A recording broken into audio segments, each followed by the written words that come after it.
But since we're talking about Caitlyn Clark, let's go ahead and get into it, because I'm going around the internet and I see this interview from a reporter named Christine Brennan.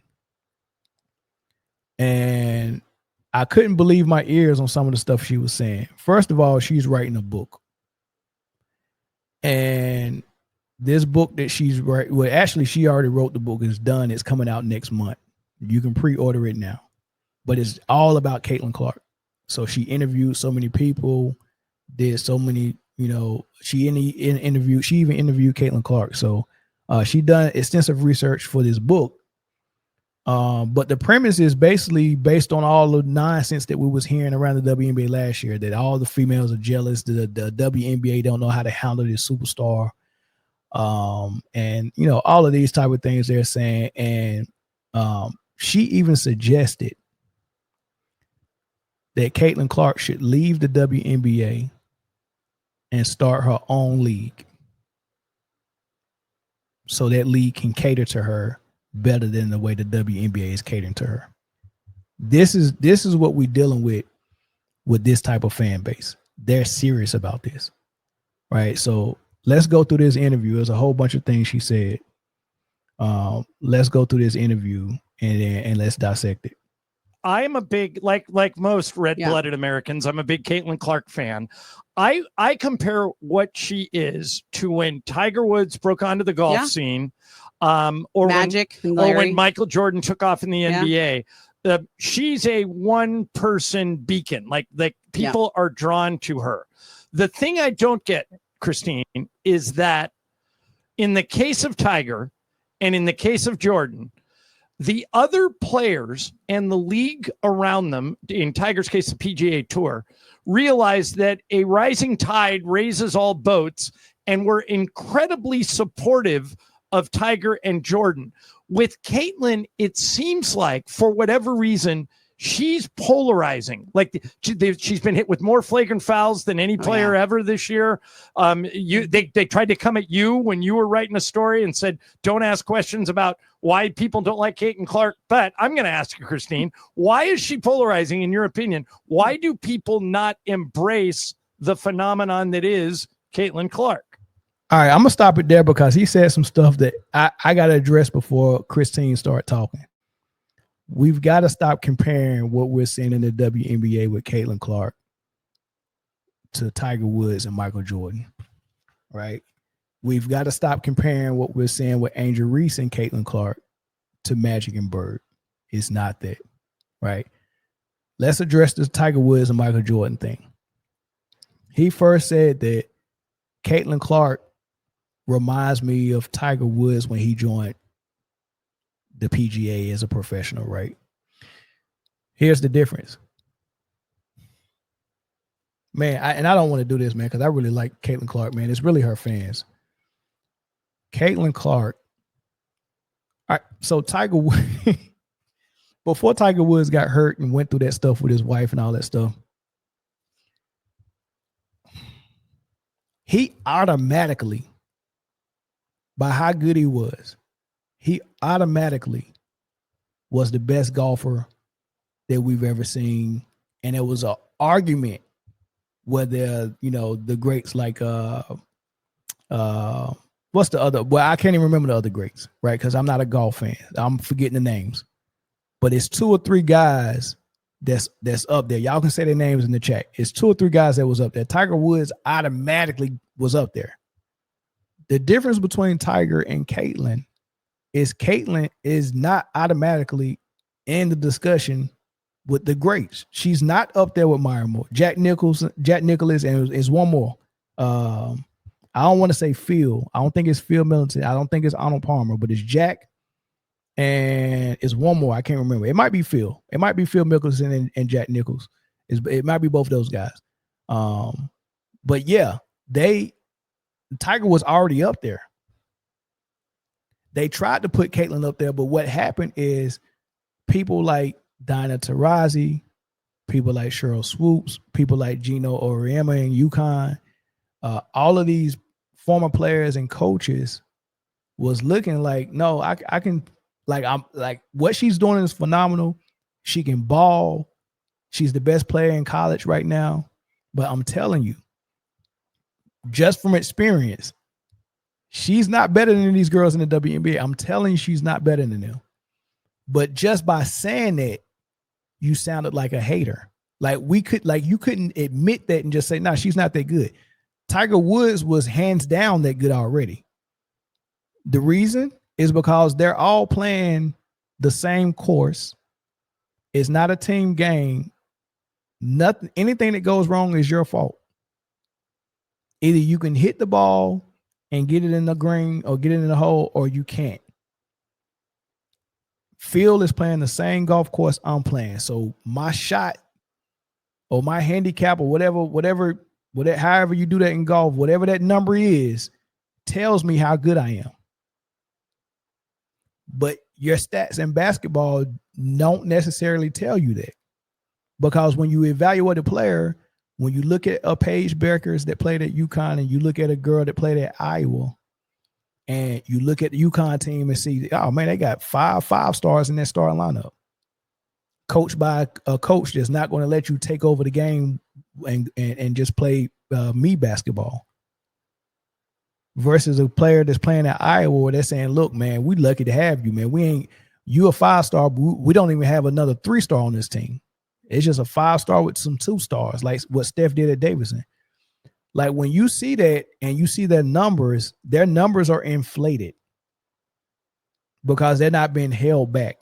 They're saying, go out there and do whatever the hell you want to do. However you play on the playground, at rec, whatever, like do what you want to do. We're going to cater the offense around for you to take 30 shots a game. You can even take logo threes. I don't care what you shoot the ball for. Just go out there and have fun. Do your thing. Do all of that versus a player that's getting coached. What happens when you go to a big program, you're playing against other great players and you're playing with a great coach that's going to coach all the nonsense out of you because they're coaching you to be ready for the next level. They coached Caitlyn to get whatever stat she wanted in college. They coached Paige to be ready for the next level. Like, nope, you're not taking that logo 3. No, you're not taking 30 shots a game. No, you're not about to be the point guard and the primary scorer at the same time. No, we are going in the post. No, we're not about to play 5-man out so you can shoot. No, you're getting coached. I'm going to coach you, and all of the bad stuff in your game, we're going to purge it out. So when you get to the league, you won't be averaging 6 turnovers a game. You won't be unable to play without the ball. You won't get stagnant from us just forcing you to the right. You won't crumble with physical defense. So it's a difference on how you make one player versus how you make the other. And what we're seeing right now in the NBA is all the flaws that Caitlyn has is getting put on the stage for all to see. And the fans and the media are saying, well, that's jealousy. The only reason why you guarding her like that because you're jealous of her. She's not ready. I mean, she's ready because she's really good, but she's not ready to be what y'all want her to be. Y'all want her to be the best player that women's basketball have ever seen, and she's not that. And she's getting the attention like she's the best player, but she's not. And that gap between where she's at now and being the best player, in between that gap is all the players that's playing great defense and competing against her. And the media and her fans are blaming the people that's stopping her from getting to being the best player ever. They want all the obstacles in front of her to get out of the way, whether it's the NBA, the WNBA, or the competitors against her. They want all of that removed out of the way so she can have a free path to being the best player ever. And what they're telling the females is that if she's the best player ever, you're going to get more eyes watching you. So why are you standing in the way from her getting to what you call her destiny? They're saying remove every obstacle out of the way because we're watching for Caitlyn, but we're not going to continue to watch very long if we can't see Caitlyn do I'm the best stuff, I'm the best girl ever type things. Right? So listen to this whole conversation. one of the big points in the book. I deal with all of this, and my research and reporting, because I was perplexed as well. I mean, this is the greatest moment ever for the WNBA. Yep. We wish it happened sooner. Of course, we wish it happened sooner. There were amazing players who, as you know, Ramona, I mean, both you guys know, were toiling in obscurity, the male-dominated mainstream sports media ignoring them. Okay, this is the moment. Here comes this kid. Now, it is a 74% black league, and I deal with this whole, there's a chapter called The League of Their Own. I deal with every part of this in the book, which, by the way, is about 95% Caitlyn Clark magic, but also journalistic, unauthorized. Here comes a white woman from Iowa, and she's going to be the biggest superstar. Now, absolutely, the spotlight's shining on her. Finally, it's shining on all these other players who deserved it for years but never got it. And that's a wonderful turn of events. But instead of focusing on the positives, sadly, the WNBA players, so many of them, not all, but quite a few, and certainly like Dejanay Carrington and others, have focused on the negative. And I don't know, but what I do know is that they couldn't even get their story straight. Yeah. So her argument to the question of why aren't the players allowing her to reach her destiny like Tiger Woods and Michael Jordan was able to, right? And I already told you, Tiger Woods and Michael Jordan, what they said they were, they actually were. And the difference with Caitlyn is what they're saying she is, she's not. Right. So to make the comparison of the greatest of all time in basketball and the greatest of all time in golf, or arguably the greatest of all time in golf, they actually very quickly was able to show that they were that. Like there was no time where Tiger or Michael got in the league and it was like, oh, well, they don't look like. No, it was like immediately they got there and oh no, this is the best we've seen. We haven't seen anything better than that. Caitlyn got in the league and it was like, she don't look like the best, but the only reason why she don't look like the best is because y'all keep playing defense on her. Why are y'all jealous of her? Why are y'all playing her tough defense? Why are y'all picking her up 94 feet? Why is she getting double teamed like that? That's the only reason why she's not looking like the best. That's why she's not averaging 30. Like Michael Jordan immediately came in and was unstoppable. He didn't win right away, but him as a player didn't struggle. His team struggled, but him as a player didn't struggle. He didn't average 6 turnovers a game. The defense that the Detroit Pistons was playing on Michael Jordan didn't stop him from getting 30. It just stopped him from winning. He took those bumps and bruises. His body was ready for it. His teammates weren't quite ready. And of course, he had to get stronger. Right? So there's a big difference between Caitlyn and Tiger and Mike. They can't make that comparison. But here she is making the point that these girls is a 74% black league, and here comes this white woman from Iowa, and they wasn't ready for a white woman to be the best at the league. And that's why they're playing defense on her. They're competitors. Ever since they played this game for the first time, they were taught to compete. And now you asking them to make business decisions while on the court by saying, well, maybe you shouldn't compete against Caitlyn because Caitlyn is going to bring more eyes to your sport. So how about cutting her some slack so you can get more eyes? Don't compete against her. Compete against everybody else, but don't compete against her because she's your meal ticket, right? Then they got into the Olympics. We're still talking about the Olympics a year later. They won the gold. Why are we still talking about it? There's nothing else to talk about. They went and won gold, case closed. But no, they still want to talk about it because she want to sell her book. Dawn Staley was on the committee. Then she's, making the decision. But then she's on with Mike Tirico at the Olympics talking about how great Caitlyn is. And they just didn't want her. And it is unbelievable and unspeakable when you think, for example, as you mentioned, and with Christian Laettner on the men's side, Lobo and others on the women's side. Breanna Stewart was there. This is the greatest, exactly, in 2016 in Rio. But this is the greatest scorer in the history of Division I men's or women's basketball. And that's the one you choose to leave at home. And I think throughout, I do also have a chapter on the minimizing of Caitlyn Clark and Tarazi's comments, Stewart's comments, the flurry of falsehoods from Cheryl Swoops, Cheryl Reeve, of course, what she said, Gino, et cetera. And, I do think that they just couldn't believe that a kid from Iowa who didn't go to UConn, who didn't go to Notre Dame, where she had originally said she would, flinging it from the parking lot and it goes in, the passes that are just a dream. And they just couldn't believe that someone from this program could be this good. And they just didn't want to even begin to deal with her. And truly, as you know, I've covered the Olympics since the previous LA Games, '84, and I've covered a lot of Olympic team decisions and individual decisions, putting people on the Olympic teams. It's the worst I've ever seen by far, and it looks worse every single day from that moment to right now. So the Olympic looks worse now. The Olympics would look. I don't know how the Olympics look bad because they left off Caitlyn. Yes, she was the leading scorer in college, right? They sent a good team out there that didn't need her services, right? Their only argument for why, as a matter of fact, before they even sent the girls out there to the Olympics, she was having a horrible rookie season. I ain't gonna say horrible. It wasn't a good rookie season.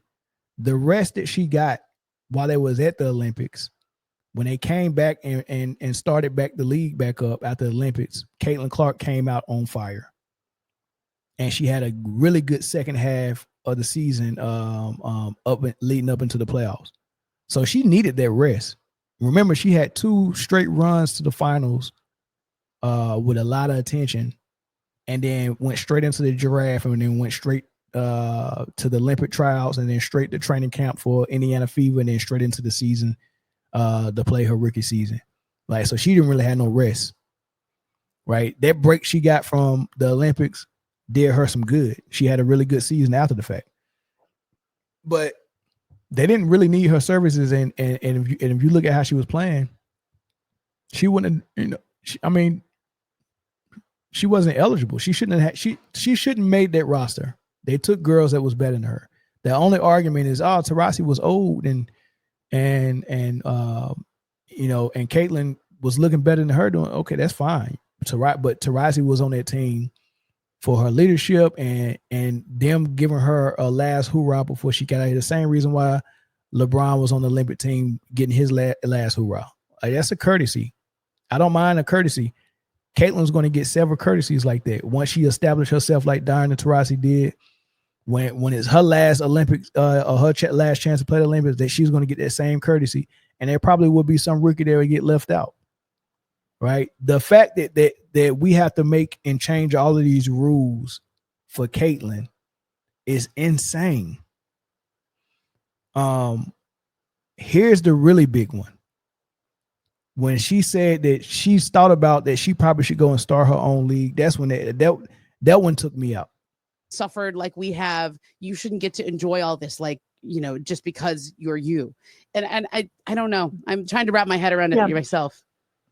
Well, no, there's definitely that. And of course, we understand that. I mean, that's how sports is, that you're going to get, pushed and shoved or whatever. The difference is this woman, Caitlyn Clark, is your meal ticket.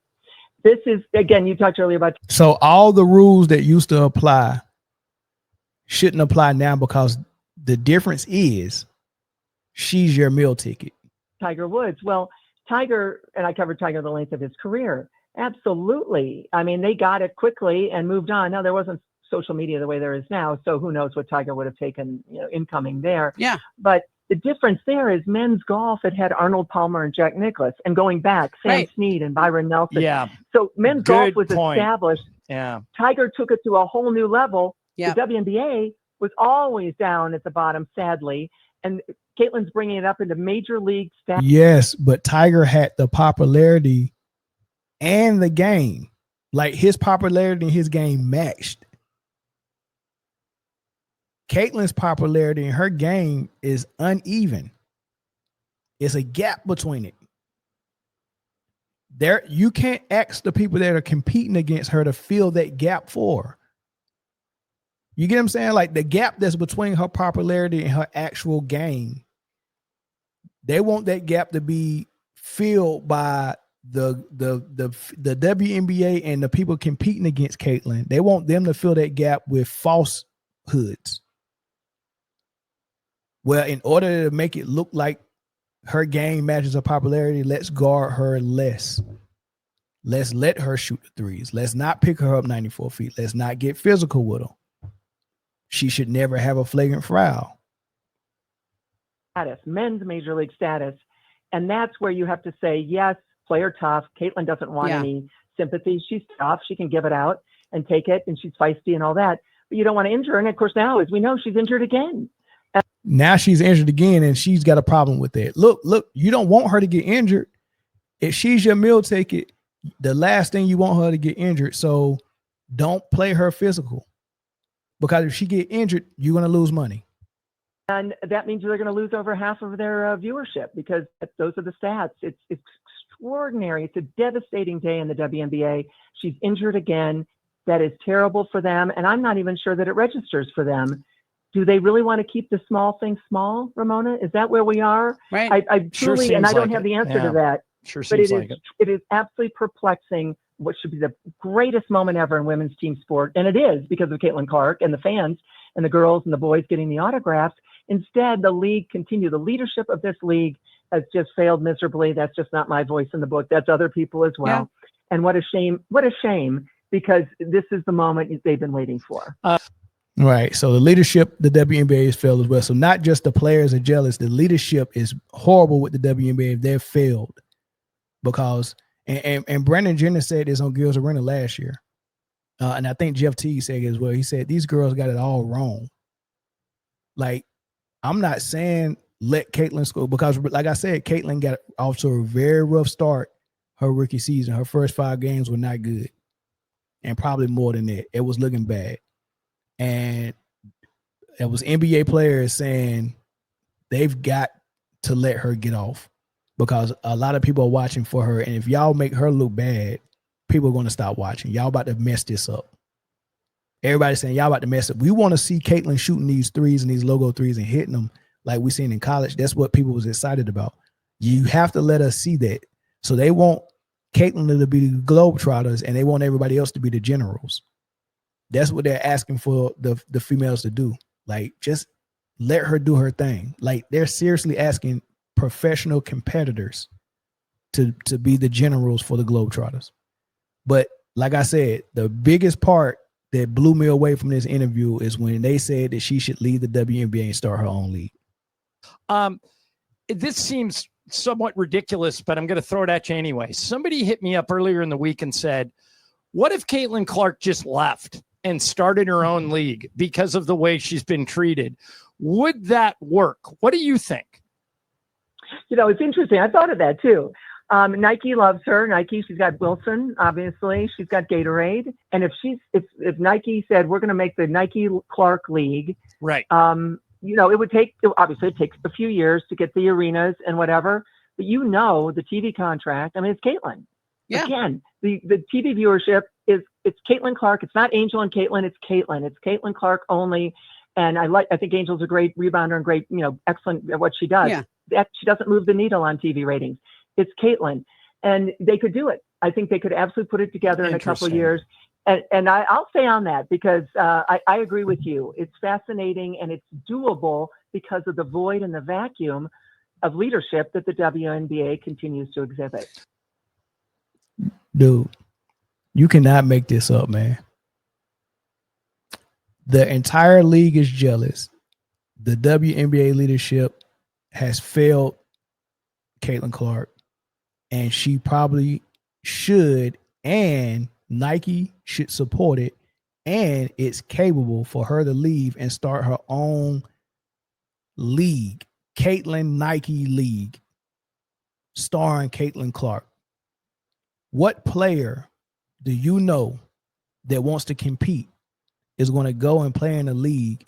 Like, imagine if Michael Jordan said after Detroit Pistons was playing him physical, well, if y'all not going to let me go and be great, like, you're killing the league. Like, I'm trying to bring the league to new heights, and Detroit is in the way.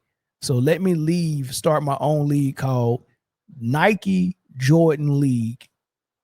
What players in the league is going to be like, well, let's go over there? Like, who you think gonna make the rules over there?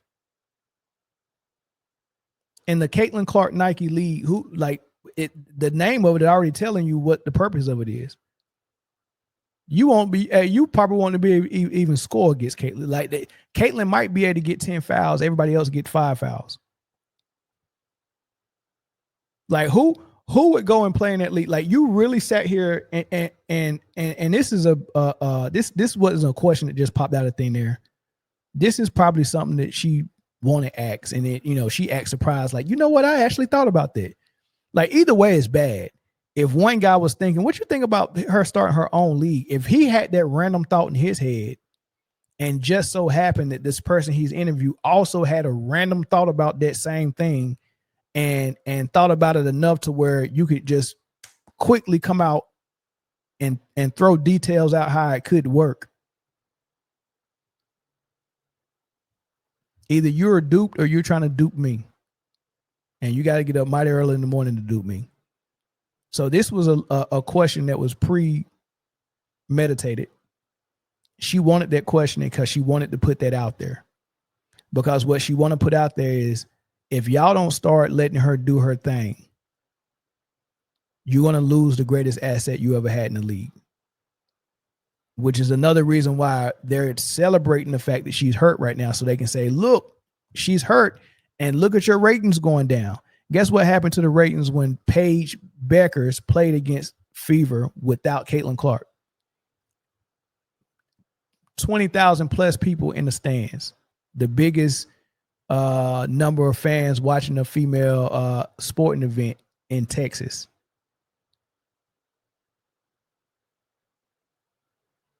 I'm telling you, Paige is the real deal. Paige Beckers is the real deal. I'm telling you that. She's a more complete player. I watched them play against the Fever. They lost. They was down by 20, and they came all the way back and took the lead with like 2 minutes left, and then they gave up the ghost at the end. But Aaliyah Boston for the Fever and Kelsey Mitchell was unbelievable. I think Kelsey had 32. Aaliyah had 27. A lot of rebounds. Aaliyah Boston is an all-star starter. So imagine one starter in Caitlyn, one starter in Aaliyah Boston, and then you got Kelsey Mitchell, who is your best scorer on the team, who also might make all-star. We got to see when they come out with the bench. But if she don't make all-star, I know she's going to get some votes because she's unbelievable. It's like watching how Kyrie played as a number 2. Like when you're a number 2 and you just got to find your point somehow, she's a microwave as a scorer, left-handed too. Gets to the paint, get to the cup, athletic, fast, really fast, and can shoot the three. She's probably the second best three-point shooter on the team. The first best is Lexi Hull. Lexi Hull is shooting the 3 at a 50% clip, y'all. And she's shooting a lot of them because that's all she's shooting in that offense. 50% clip. Let me see if I can pull it up. Points per game, rebounds, assists, blocks, steals, field goal, 3-point percentage. 3-point made. Lexi Hull is number 1 in 3-point percentage at 50%. She's the best shooter on the Fever team. Look at her down there in the middle on the bottom row. Lexi Hull, 50% from 3. Right?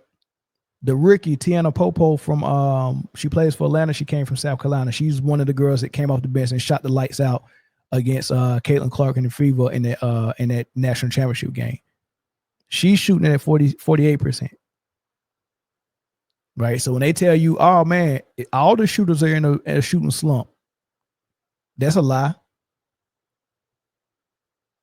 Right. Lexi Hull ain't in no shooting slump, and nobody else on that list, right? But the best 3-point shooter on the team is Lexi Hull. But yet, Caitlyn Clark shooting more threes than her. The second best 3-point shooter on that team is Kelsey Mitchell. Kelsey Mitchell. She's the best scorer, best shooter, period, from everywhere on the floor. But as far as from 3 is Lexi.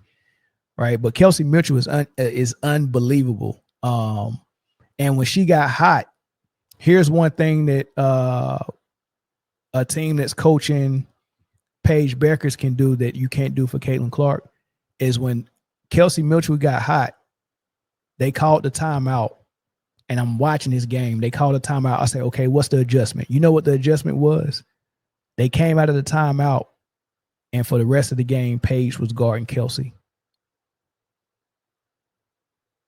they had to use screens to get off of her. So that's one thing you can do with Paige, someone who was well coached by Gino at UConn. Defense is a focal point. Taking care of the ball is a focal point. So when you see Paige averaging the same thing as a rookie that Caitlyn averaged, but with a better shooting percentage from all over the place except the free throw line. Caitlyn's free throw was better than Paige. I think Caitlyn's was like high 80s and Paige might be mid 80s. But everything else, field goal percentage, 3-point percentage, turnovers was way down. I think Paige is averaging about 2 a game. And Caitlyn was averaging 6 a game as a rookie. Right? She shot way less threes. Just overall best. And then you can also use her as a defender. Like they put her on the best offensive player, Kelsey Mitchell, to slow her down. You know how many blocks this girl has gotten? She's played in because she missed 2 or 3 games for a concussion. So I think she's only played in like maybe 10 games and she's got 11 blocks.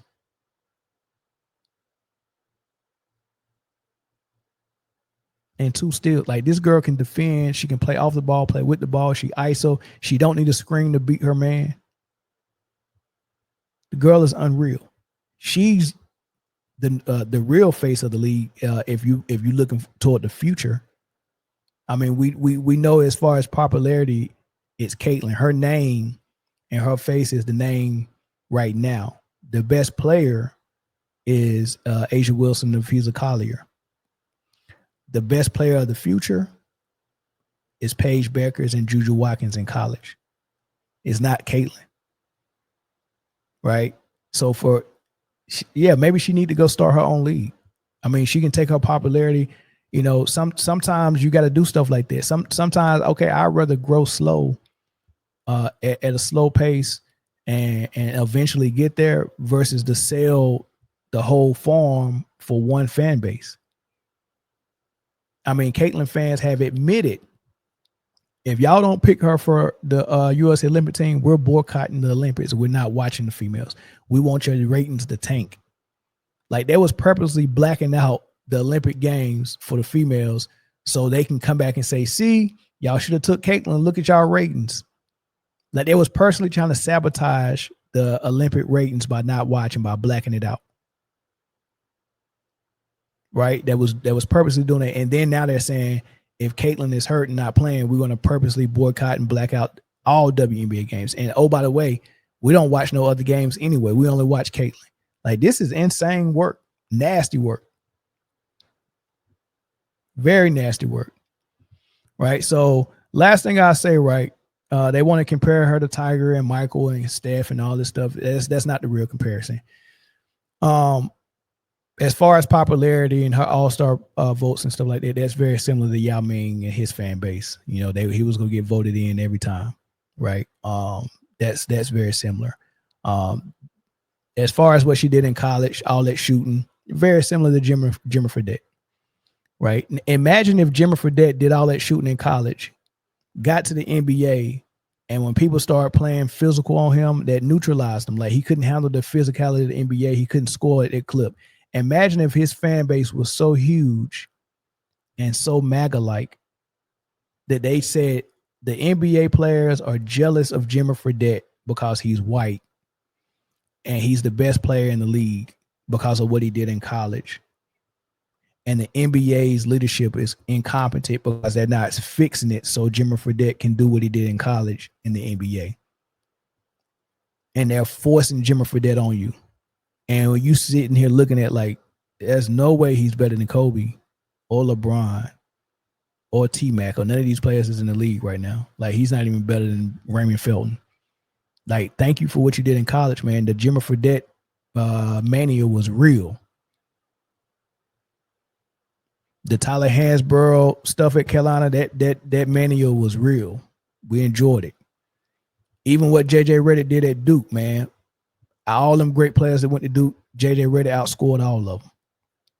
Thank you for what you did at Duke. Now you're in the big leagues. Your services is no longer needed. They're telling us, hey, based on what Caitlyn did in college, we should be able to see this in the WNBA. And if we don't see it, it's because y'all jealous. That's what they tell us. But her game is more similar to how Jason Williams, white chocolate, that played for the Kings is. And Jason Williams would pull up from 3 at any time. Like, you know what I'm saying? Like, the way he did it was beautiful because we used to play like that on the playground. We love to see somebody was doing it in the league. He'll come down with the ball, do something excited, man, some crazy behind the back pass. Like, it was very exciting. All his passes was exciting. His 3-pointers would, like, it wasn't always logo. Like, he'll get to the 3-point line. He didn't pull a lot of logo threes like Caitlyn, but it was all spontaneous, unconscious, fast break. You got Vladdy or Chris Webber, you know, running in the lanes, but this man would just pull up. Like, nobody would expect you to pull up on this fast break for this 3 like this. Just pull up, bam. Like, so he was doing stuff like this. And that drives a good coach crazy because, like, I really wanted to run some offense. I really wanted you to pull it out and run a play. I really wanted you to reward the big man that was trailing. Like, you know, at this point in the game, a contested 3 on a fast break when we had numbers wasn't the best thing because if you miss it, guess what happened? They going on the other way on the fast break. Now they got numbers. They get to the rim on a layup. Like, so you got to make those threes that you those unconscious threes. And Caitlyn take about 12 of those a game. Just unconscious, just like no coach would coach you to take those. But as a fan, it's very exciting. I'm glad you did that because that's what I came to the game to watch. But coaching it is very hard. Like, how do you coach a player and tell them, hey, the entire league is dependent on you taking these threes, but I'm trying to win a game and win a championship, and you're holding us back by taking those threes. All those turnovers you got that you're trying to make it an exciting pass, that's also holding us back from winning more games. Right? So you actually, in college, you're supposed to have that type of stuff coached out of your system. You shouldn't be able to do it, especially if you're supposed to be taking care of the ball as a point guard. The last thing you want to do is just take some ill-advised 3-pointer from the logo or throw a risky pass that would be a highlight if they called it and laid it up. But if you're trying to win a game, you probably would say, yeah, I'm gonna be a little bit more conservative because the worst thing that can happen if you see a pass that is a 50-50 chance that it might connect, but if it do connect, it's a highlight. The worst thing that can happen if you don't throw that pass is you still got the ball and now you got to run a play to get a good shot. So sometimes you have to, as a point guard, you have to pick and choose whether do I want this highlight or do I want to keep possession of this ball and make sure that I get a high percentage shot. And sometimes you got to pick and choose, right? And it's a feel for the game you got to have. Like, oh, man, you know, the game is tied right now. It's 2 minutes left. They've scored 2 straight times. We've missed 2 straight shots. I got to make sure we get a shot right now. So that cutter that just cut and is a small window, I'm not throwing that pass at this moment because what I got to make sure for sure as a point guard is we get a high percentage shot. That's my number one priority right now. And people like Jason Williams would still force that pass. And that's what Caitlin Clark is doing. And that's why Jason Williams said this when he was asked about when he got traded from the Kings. 2002, traded to the Memphis Grizzlies for Mike Bibby. What was that experience like, kind of learning the business of basketball? It sucked at first, you know, because I didn't really want to leave Sacramento, but shout out to Bibby and the Kings. They got better when I got rid of me as a team, bro. In my eyes, what I know about basketball, that team was better when they got rid of me. They had a better chance of beating the Lakers with Bibby. Just the way I'll just keep it real, bro. It is what it is. You know what I'm saying? He admitted it. The way Bibby played and the way I played, that team got better without me. His claim to fame and his main thing was being exciting and making a highlight with a pass or some type of pull-up 3 on a fast break when you're not supposed to have a pull-up 3 at this situation. That was his claim to fame. Now, all of that great passing that he had, explain to me why the Kings' assist numbers as a team went up when they got rid of him. And the reason why is it's better if your team has an offense where you create shots for everyone. Like everyone has the equal opportunity to either create a shot for themselves or create a shot for others. When you do it that way, your team at the end ends up with more playmaking opportunities and more assists. They're more dangerous that way. Versus when you say, I'm going to consolidate all the playmaking to one player. What happens when one player is in charge of all of your playmaking, that one player, their assist numbers go up, but the team either stays the same or don't go up. Because if one player is in charge of all the playmaking, that's a lot on one player. So Caitlyn averages 9 assists, but when you look at her team, if you look at the top 5 team in assists, and there's only 13 teams in the league. So if you're not top 5 or top 6, and they're not top 6, if you're not top 5 or top 6, that means you're below average. So the top 5 teams are the top teams at assists. Why isn't the Fever there? If the best formula for distributing the basketball for your team is one person being in charge of it. And this is what the Kings, like the Kings assist numbers went up with Bibby, and he wasn't even a better passer than Jay Will. But when Jay Will left, Weber, Divock, Bobby Jackson, Doug Christie, everybody was involved in passing the ball. So as a team, you got more assists as a team. So which one do you want? Do you want one player to get a lot of assists, or do you want your teams to get a lot of assists? Right. And that's very similar with Caitlyn Clark. Caitlyn Clark, since she's been absent and when she's out of the games, the Fever get the same amount of assists as when she's on the floor.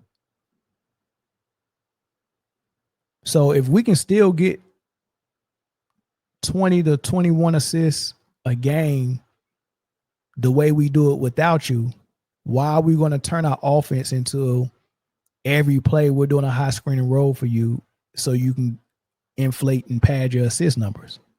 Why are we doing that?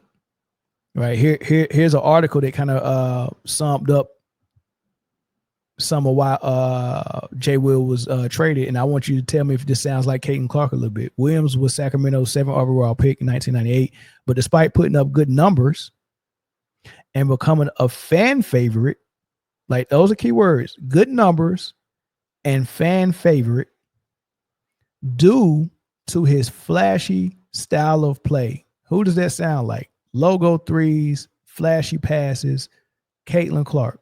Good numbers, fan favorite, flashy style of play. That sounds like Caitlyn Clark. His 3-year tenure in Sacramento was turbulent.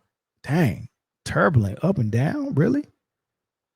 There was no question that White Chocolate had elite playmaking and leadership skills. His leadership skill and playmaking was elite. Yet your team got better playmaking when they got rid of you.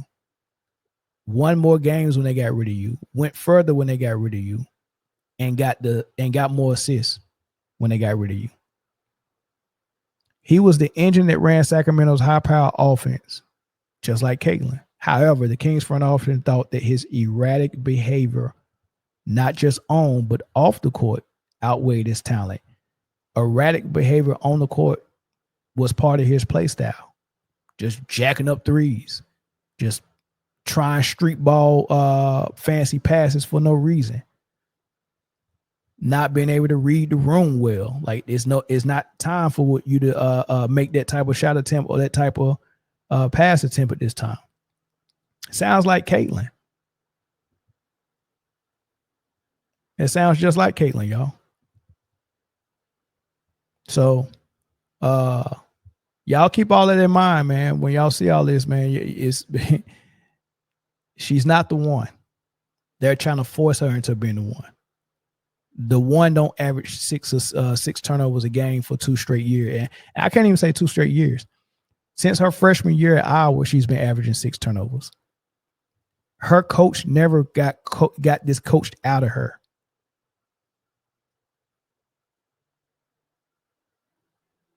How do you go from college 4 straight years leading the nation in turnovers and then go straight to the league and lead the league in turnovers?